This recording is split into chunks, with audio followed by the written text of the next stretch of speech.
Hello everybody and welcome to Flippin Pages. Flippin Pages is where we flip through books, rule books and magazines. Now in this episode we're going to have a look at this magazine right here. This is Wargames Illustrated issue 464. This magazine comes with a free frame from Warcradle Studios. I'll probably assemble this and paint it in another video. The cover is very action-packed with a machine gun team, probably covering fire from a trench, which incidentally is the theme of this month's issue, trenches. Let's look inside. Now looking inside, we find out that this is the first time an Armored Clash frame is given free with this magazine, and we also find out that this is a Peter Dennis art for the Osprey Publishing's Vickers Maxim machine gun book. Moving along, we have subscriptions. It's here where I like to say that Wargames Illustrated is not paying me anything for this flip through. This is all out of my own pocket. Alright, so but if you do subscribe to WI Prime, you get this whole magazine with all of this and just the art, which I thought is kind of interesting. So we start out with observation posts. Here we've got the new Oathmark 2nd edition. Now, one of the most endearing features of Oathmark is how your army can be built from forces from different fantasy races. You gain these allies when you battle and win over the different locations on your empire map. Now here we see the inclusion of the new kingdom sheet or map, empire map, for you to sketch your empire out. When I do get this book, I'll probably do a flip through of this book. So let's move on. Okay, next up we have the Warlord Games bolt action advertisement for Cross of Iron, the Starter Army, and the Reich's Praetorian Starter Army. Then we have Release Radar. First we have a solo sci-fi game based on the 80s. It's played with D10s and it's called The Last Signal by Black Site Studios. And then we have, I hope I pronounce this right, Wildwood. And this game is coming out soon. Now instead of using dice, this game uses cards. And the miniatures for this game are 60mm. Let's have a look at those. Very nice and very big. Next up, we have Sakuragi miniatures. They've released the Secret Society gang. Very good for pulp gaming or if you are playing 7TV. Then we have 12mm Samurai in white metal from Arrowhead Miniatures. And then finally, some terrain from Mavdev. Next, we have terrain from, let me see now, this is...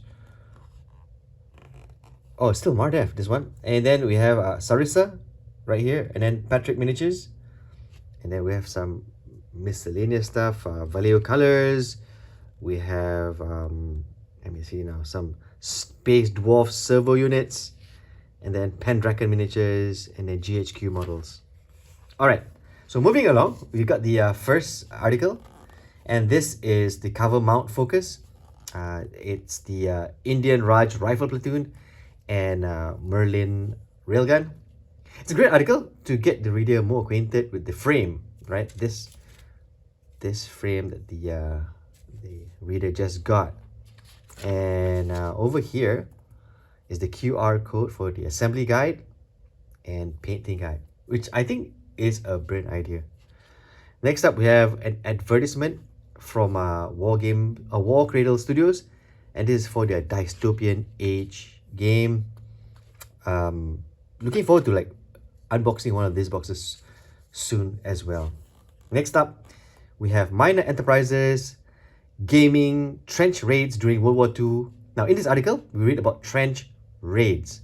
But what is interesting about this article for me is the fact that this trench board is for 54mm miniatures. The article is written by Chris Swan, and he's the author of Grenades and Sharpened Spades. Look at all these nice looking miniatures, all 54mm, which is very, very cool. And let me see now. This bit over here, he talks about the board and the game he played at Partizan, which I think is great insight, seeing how we have Partizan article in here. Next up, Zulu War Tours, and this is for November, and then the Parry twins have the Revolutionary French Infantry set, which is new. Next up is part 2 of Partizan 2026. Let's take that in. Zoom in very, very quick. It's very, very nice. The pictures are nice. The subject matter or the table, the battles that have been fought over are also very interesting. And for anybody who's a collector or a gamer, articles like this or pictures like this are worth its weight in gold, as I've said many, many, many times. Worth collecting, worth keeping. Next up, we have the Battlefront group and their Flames of War. They've got a new book out called The Liberation of Italy, right there. And then we have the Maori Trench Wars. This article is actually very, very interesting. For me at least, and reading it, it looks like it's well researched, and then for me at least, I do not know anything about the trenches in the Maori warfare, so this was a good read. And then there's a what if, right? And this is the writer including Maori warriors in Trench Crusade, which I thought was very, very cool, and some art there as well. Very, very nice. And then we have Deep Cut Studios with their game mats. Moving into the Cousins War. Now, this is a project by David Bickley. Now, he not only shares the figures he used, but also the rules he used for this game. And this is basically a Midgard game. And a lot of nice looking pictures. Magazines should have a lot of nice looking pictures, especially a Wargames magazine. As you can see, there are enough pictures here to keep you, browsing, right? And then we have Oathmark 2nd edition, which is coming out in August. It should be out by now, I think. And then we have got a painting guide by Ruben Torregrosa. Oh, I would say that right. And this is the German HMG. Is painting this with washers.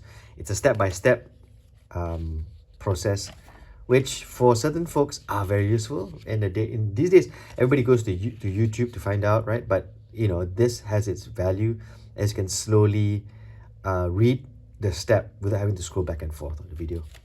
All right, and we have Rubicon models with an advert. And then in the 10,000 article, we got Simon McDowell, and he's describing his Kunaksa game that he and his fellow wargamers put out at 2026 Society of Ancients Day. I pretty much read that actually. And as you can see, it's got the deployment map and then lots of pictures of nice miniatures. An advert for 1672 from North Star. Nice miniatures here as well. Yeah, I mean, if you like miniatures, a magazine like this just makes sense. Okay, next up we have Breaking the Siege. This is an article by Pete Brown, who wrote the Black Powder Supplement Into the Valley. He did not put a siege scenario in the book, right? And this article, well, he aims to rectify that. So if you own Into the Valley, I suppose getting this issue would help sort of complete it. It's also a good read, by the way. Moving along, we've got Blood on the Sands, and this here we have Heinz figures. Moving along, we have another Midgard game, and this time it's the Norwegian battle. Oh my god, I hope I don't butcher this. Battle of Stiltlestad, 1030 AD. And it's nice because an article like this is about the god game, but it also talks about where to source out the miniatures and the fact that it's using Midgard, and the battle. They break down nice pictures as well. Sources, the scenario is right there. Okay, the next article is Amid the Ruins of Jarash, the game. Now, the terrain for this game was actually in the May issue of WI, so it makes like a reappearance. The link to that flip-through is in the description. Now, this article uses the Assassin and Templars, so it's the game on the terrain, which is very, very cool. So it's a nice follow-on article, lots of nice pictures, a breakdown. It's a play, right? So it's every turn is broken down nicely. So if you're playing Assistant Templars. You can follow through and understand what's going on. And then we have an advert from First Core, and this time First Core is doing Operation Eagle. And we have Helaine and Co.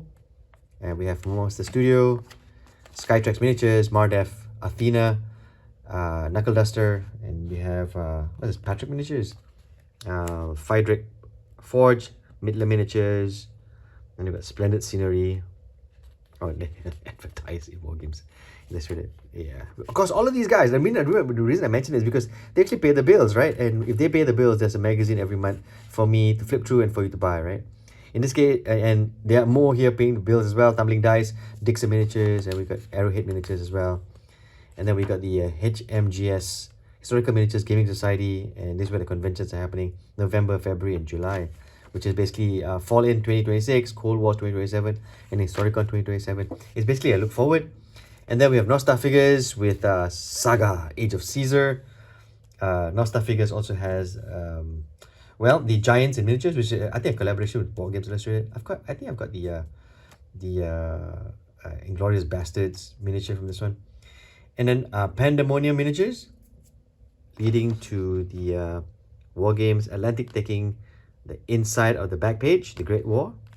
And then as per usual, oh, not really. I thought it would be Gripping Beast, but no, it's Victrix. Victrix has taken over the back page with their Irish, and it's now shipping. So yeah, that's pretty much it. That is the flip through of Wargames Illustrated 464, the one that comes with this frame over here. Keep an eye on the channel. Maybe not so soon, but this will be painted, and you can have a look at this as well. So with that, I hope you liked the video. Don't forget to like and subscribe, and as always, don't forget to enjoy painting those figures.